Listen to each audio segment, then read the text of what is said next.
이거는 2025 말레이시아 사바에서 이곳을 방문했을 때 부르였던 찬송인데요. 제가 악보를 요청해가지고 이제 저희 말로 바꿔서 찬양하는 곡입니다. 所以你们唱的那个最后那一首，我叫崔姐妹给我翻译一下，我就唱给你听。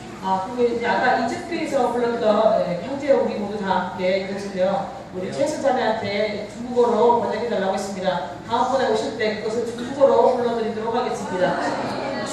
最后你要给我翻译一下这样。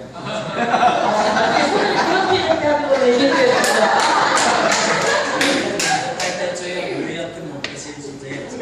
아내한테 이렇게 하고 남편한테 이렇게 할 수 있도록 해주셔야 됩니다. 똑바로 적어야 돼요. 잘 적어야 돼요. 똑바로 적어야 됩니다. 我们最后再唱快乐在一起。 그럼 마지막으로 즐거움이 내 마음속에 라는 찬양 보여드리도록 하겠습니다.